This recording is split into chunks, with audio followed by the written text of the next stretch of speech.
Then, in 1856, something happened to change things dramatically. A story spread among the Indian soldiers in the East India Company's army that had been issued with rifle cartridges smeared with cow and pig fat. This often offended Hindu and Muslim soldiers, who mutinied, refusing to follow the orders of their officers. The mutiny soon led to violent clashes that spread across northern India and lasted 13 months. Thousands died, but eventually the British managed to restore their authority. A year later, the British government decided that the only solution was to take direct control. India then became the keystone of the British Empire, and the focus for rivalry with other European countries. Excessive rail networks were built across the country and industries developed. As trade expanded, India became a source of great wealth and prosperity for Britain. In 1877, the British Prime Minister Benjamin Disraeli pursued Victoria to take the exotic new title, Empress of India, and he described India as the jewel of the crown.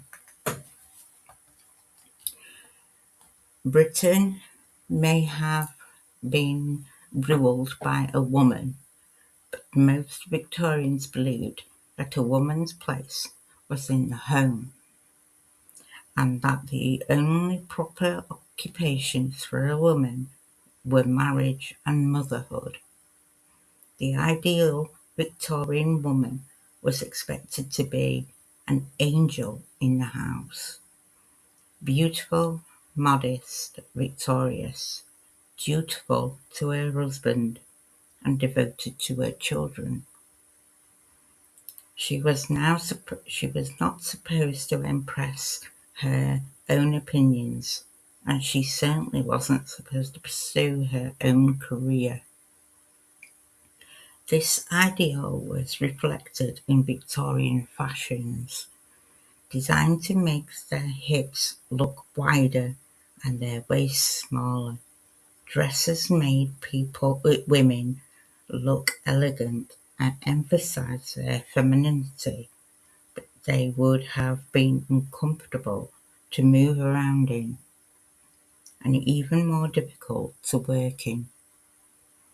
In reality, few women could possibly live up to the Victorian ideal.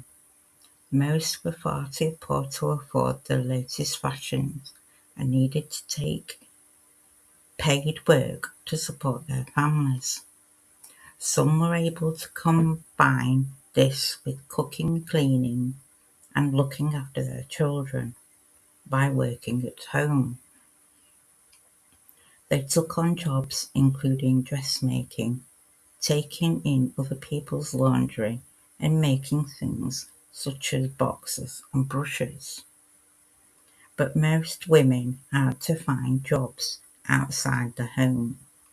The majority were employed either as domestic servants or in factories, where they were usually paid much less than the males.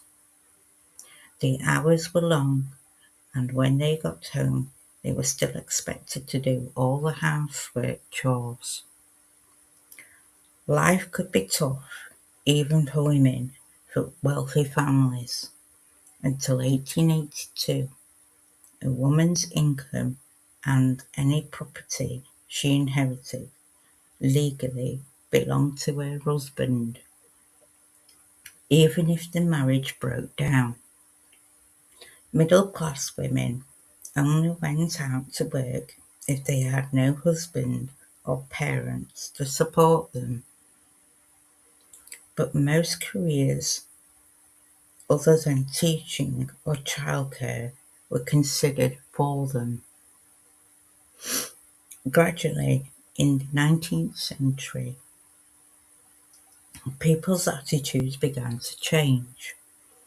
In the 1870s, a few universities began to offer degrees to women for the first time, enabling them to qualify for careers such as medicine and law. But professional women were still very much in the minority, and they often faced opposition from their families or employers.